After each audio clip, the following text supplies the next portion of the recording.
कई साथियों के मन में जो है। विशेष तौर से आज मैं बात करूँगा अपने फिलोसॉफी ऑफ हिस्ट्री एंड हिस्ट्रियोग्राफी की। फिलोसॉफी ऑफ हिस्ट्री बहुत ही महत्वपूर्ण पार्ट है यह वाला। फर्स्ट पेपर का 1/3 कवर करता है और इसमें हम विशेष तौर से मैं आपको दिखा कि इसमें हम जो है सबसे पहले देखते हैं analytical and speculative philosophy of history. तो analytical and speculative philosophy of history का तात्पर्य क्या है? तो यहाँ पर हमें जो है दो दर्शनों का अध्ययन करना है। एक है विश्लेषणात्मक और दूसरा है काल्पनिक। विश्लेषणात्मक दर्शन जो है वो एविडेंस के आधार पर, फैक्ट के आधार पर और वैज्ञानिक विश्लेषण को महत्व प्रदान करने वाला दर्शन है। जबकि स्पेक्युलेटिव थ्योरी एक ऐसी थ्योरी है जिसमें जो जितने भी इतिहासकार हुए हैं उन्होंने एक धारणा पहले ही बना ली और उस धारणा के अनुसार या उनके द्वारा जो डिसाइड किया गया उसके अनुसार ही उन्होंने जो है उसे बताने का प्रयास किया है। या जैसा हम पढ़ते हैं वैज्ञानिक जो इतिहास है उसमें सबसे महत्वपूर्ण लियोपोल्ड वॉन रांके के बारे में। तो रांके जो है कहते हैं कि पूर्णतः तथ्यों को हमें एकत्र करना चाहिए और बाकी सब ईश्वर पर छोड़ देना चाहिए, मतलब उस तथ्यों पर बातचीत करते हैं। तो वो एनालिटिकल फिलोसॉफी में आएगा। स्पेक्युलेटिव फिलोसॉफी में हम बात करते हैं तो उसमें हम देखते हैं कि जैसे कार्ल मार्क्स को लेते हैं तो कार्ल मार्क्स ने पहले ही अपनी जो एक आर्थिक अवधारणा बना रखी है। अब किसी कोई घटना है, उस घटना में कौन कौन से फैक्टर काम करते हैं, लेकिन उनको विशेष तौर से उस आर्थिक घटना को ही महत्वपूर्ण मानना है, ये उन्होंने पहले से निर्धारित कर लिया है। तो वो एक काल्पनिक दर्शन का हिस्सा बन जाता है। हालांकि उसमें भी फैक्ट्स का सहारा लिया गया है, लेकिन फिर भी उनकी पूर्व धारणा से वह प्रेरित रहता है। दूसरा, इतिहास के बारे में कहा गया है कि इतिहास लिखते समय जो इतिहासकार होता है उसको अपने पूर्व अवधारणाओं से प्रेरित नहीं होना चाहिए। तो कई बार हम देखते हैं कि कई जो इतिहासकार हैं या कोई भी इतिहासकार है उसके लिए यह संभव नहीं होता कि वह अपनी काल परिस्थितियों से इतर जा कर के और अपना जो परिवेश है उससे इतर जा कर के इतिहास की रचना करे जो बिल्कुल तथ्यों पर आधारित हो। ऐसा कहीं पर भी संभव नहीं है। इतिहास को चाहे यदि हम देखेंगे तो जो मूल स्रोत इसके मिलते हैं जिन्हें हम प्राथमिक स्रोत के रूप में पढ़ते हैं, तो प्राथमिक स्रोतों के जो रचयिता थे उनमें भी कहीं ना कहीं हमें पूर्वाग्रह मिलते हैं। तो हम किसी भी प्रकार से अब उस समय उन्होंने जो लिखा है उसका क्या परिप्रेक्ष्य था, किस परिप्रेक्ष्य में किस दृष्टिकोण से उन्होंने उसे जो है लिखा है, तो यह सब जानना हमारे लिए महत्वपूर्ण हो जाता है। लेकिन किसी भी प्रकार के वस्तुनिष्ठ इतिहास की कल्पना महज एक कल्पना ही है जिसे हम कभी भी धरातल पर प्राप्त नहीं कर सकते। हालांकि जैसा महात्मा बुद्ध का मार्ग है उस तरीके से हम मध्यम मार्ग को अपना सकते हैं जो अधिकांश इतिहासकार अपनाते हैं, और पूर्ण प्रयास रहता है उनका कि हो सके तो हम एक वस्तुनिष्ठ इतिहास की रचना करें। सिलेबस के बारे में बता रहा था। तो analytical and speculative philosophy of history. Analytical का मतलब है विश्लेषणात्मक और स्पेक्युलेटिव फिलोसॉफी का मतलब है काल्पनिक। अब दूसरा जो पॉइंट आता है एनालिटिकल फिलोसॉफी ऑफ हिस्ट्री, मतलब विश्लेषणात्मक अध्ययन, इतिहास का विश्लेषणात्मक दर्शन। इसमें जैसा कि इसके नीचे की जो 2 लाइनें हैं वो इसके साथ में ऐड है, तो हम इनको पढ़ेंगे तो हमें पता चल जाएगा कि यह विश्लेषणात्मक फिलोसॉफी होती क्या है।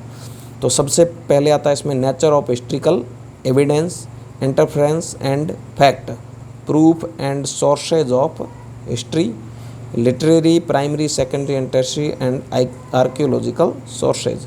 तो यहाँ पर एविडेंस, फैक्ट, प्रूफ, सोर्सेज की बात की जा रही, मतलब यह इतिहास जो है विश्लेषण के आधार पर लिखा जाता है और इसमें फैक्ट को, एविडेंस को और सोर्सेज को बहुत ही ज़्यादा महत्वपूर्ण दी जाती है। जिसमें हम लिटरेरी में प्राइमरी सोर्सेज पढ़ते हैं। प्राइमरी का मतलब जो अभिलेख वगैरह मूल रूप से हमें मूल जो पुस्तकें वगैरह प्राप्त होती हैं वो प्राइमरी सोर्स के अंतर्गत आती हैं। सेकेंडरी फिर उनका अध्ययन करके कई लोगों ने जो उनके बाद में उनको प्रकाशित कर दिया तो वो सेकेंडरी, और उन सारे स्रोतों से लेकर के कोई यदि अन्य अपनी पुस्तक लिखता है तो वो टर्शरी स्रोतों का इस्तेमाल करता है। सबसे महत्वपूर्ण इतिहास के निर्माण में जो स्रोत होते वो होते आर्कियोलॉजिकल क्योंकि पुरातात्विक साक्ष्य इस तरीके के साक्ष्य होते हैं कि जिनमें किसी भी प्रकार के फेरबदल की आवश्यकता नहीं होती और उस समय के राजनीतिक, सांस्कृतिक, आर्थिक इतिहास को जानने में उनका बहुत ही महत्वपूर्ण योगदान होता है। तो इतिहास के पुनर्निर्माण, जैसे हम भारत के इतिहास में 2री शताब्दी ईसा पूर्व से 2री सदी ईस्वी तक का काल देखें तो सिक्कों को उस काल में जो है महत्वपूर्ण एविडेंस के रूप में इस्तेमाल किया गया है। हड़प्पा सभ्यता का सारा इतिहास की ही जो है आर्कियोलॉजिकल सोर्सेज के आधार पर लिखा गया है। तो बहुत सारे महत्वपूर्ण योगदान इनके रहते हैं। इसके बाद में देखते हैं हिस्ट्रिकल एक्सप्लेनेशन, ऐतिहासिक व्याख्या, general laws model, historical objective causation. तो इसमें एक कारण है और व्याख्या है, दो चीज़ें बताई गई है कि इसके ऑब्जेक्टिविटी मतलब वस्तुनिष्ठता और कॉजेशन मतलब कारण। तो कारण और वस्तुनिष्ठता दोनों ही आपस में जुड़े हुए हैं। बिना कारणों के हम जो किसी भी व्याख्या नहीं कर सकते, तो व्याख्या के लिए हमें कारणों की आवश्यकता होती है। ऑब्जेक्टिविटी व्याख्या में बहुत ज़रूरी है। तो ऑब्जेक्टिविटी के लिए हम फैक्ट का इस्तेमाल करते हैं, लेकिन फैक्ट के साथ साथ में व्याख्या भी बहुत महत्वपूर्ण हो जाती है। केवल फैक्ट के माध्यम से फिर इतिहास का कोई महत्व नहीं रहेगा। और जैसा हम जानते हैं कि इतिहास भविष्य के निर्माण में बहुत ही इम्पोर्टेंट रहता है कि जैसे किसी भी तीर को चलाना हो तो उसकी कमानी को पहले खींचना पड़ता है। तो इतिहास उसी तरीके से हमें जो है खींचता है ताकि हम भविष्य में बहुत आगे तक जा सकें और भूतकाल में हुई गलतियों को ना दोहराएं। तो उसके लिए ज़रूरी क्या है, इतिहास सही तरीके से हमें प्राप्त हो। और इसीलिए हम जो है इस पद पर जाने से पहले फ़िलोसॉफ़ी को पढ़ते हैं, हिस्ट्री की फ़िलोसॉफ़ी को। फिर हम देखते हैं आइडियलिस्ट ट्रेडिशन, जिसमें डिल्थे, क्रोचे और कॉलिंगवुड, जिन्होंने इतिहास की अलग अलग अवधारणाएं प्रस्तुत की है। कॉलिंगवुड कहते हैं कि संपूर्ण इतिहास जो है समसामयिक इतिहास है। क्रोचे कहते हैं कि संपूर्ण इतिहास विचार का इतिहास है। तो इस तरीके की इनकी कुछ अवधारणाएं मिलती हैं। फिर post modern end of history, the post modern चलन। तो यह उत्तर आधुनिक चुनौती की बात करता है, जिसमें एंड ऑफ हिस्ट्री, इतिहास का अंत की जो अवधारणा है, जिसे जो है फ्रांसिस फुकुयामा के द्वारा दिया गया था 1991 में, जब सोवियत संघ का पतन हो गया था। तो उन्होंने कहा था कि इसके साथ साथ इतिहास का भी अंत हो गया है। तो ऐसी कुछ उनकी विचारधारा है जिसको हम इसमें पढ़ते हैं। Speculative philosophy of history. अब दूसरा जो, ये तो बात हो गई पूरी एनालिटिकल फिलोसॉफी की। अब स्पेक्युलेटिव फिलोसॉफी जिसमें काल्पनिक दर्शन है, उस काल्पनिक दर्शन में हम पढ़ते हैं brief survey of various speculative philosophers of history. कुछ महत्वपूर्ण काल्पनिक दार्शनिकों के जो सर्वे हैं उनके बारे में, जिसमें कुछ महत्वपूर्ण दार्शनिकों के बारे में बताया गया है। विको है, हर्डर है, हीगल है, कार्ल मार्क्स है, स्पेंगलर है, टॉयनबी है, फुकुयामा। तो इन्होंने, जैसे स्पेंगलर, टॉयनबी ने मतलब सभ्यताओं के उत्थान पतन का सिद्धांत है, या फिर स्पेंगलर का संस्कृतियों से संबंधित सिद्धांत है, या कार्ल मार्क्स की आर्थिक थ्योरी है। तो इन्होंने पहले से एक थ्योरी बना ली है, उस थ्योरी के आधार पर ही, या हीगल की वैश्विक आत्मा है, तो इस तरीके की एक थ्योरी बना ली, उस थ्योरी के आधार पर ही इतिहास को लिखा है। तो यह काल्पनिक दर्शन के अंतर्गत माना जाता है, जिसमें उन्होंने अपनी व्याख्या को महत्व प्रदान करने के लिए ही स्रोतों का इस्तेमाल किया है। मतलब उन्होंने स्रोत से ज़्यादा अपनी विचारधारा को महत्व दिया है। फिर हम पढ़ेंगे भारतीय इतिहासविदों के बारे में, इंडियन हिस्टोरियंस, जिसमें बर्नी, अबुल फजल दोनों ही मध्यकाल के बहुत ही महत्वपूर्ण इतिहासकार रहे हैं। उसके बाद में आर.सी. मजूमदार है, जे.एन. सरकार है, डी.डी. कोसाम्बी है, अशरफ है। तो इन हिस्टोरियंस के बारे में हमें पढ़ना है। तो ये हिस्ट्रियोग्राफी में तो कोई ज़्यादा है नहीं, जो पुस्तकें आती हैं उनमें सीधा ही हिस्ट्रियोग्राफी का दिया हुआ होता है। और उसमें विशेष तौर से हमें जो है, एक तो उनकी थ्योरी को समझना होता है कि उस काल में कौन कौन सी बातें जो हिस्ट्रियोग्राफी, इतिहास लेखन के ट्रेंड में महत्वपूर्ण थी, और दूसरा उस काल के जो महत्वपूर्ण इतिहासकार रहे हैं, उन इतिहासकारों और उनकी रचनाओं के बारे में ध्यान देना होता है।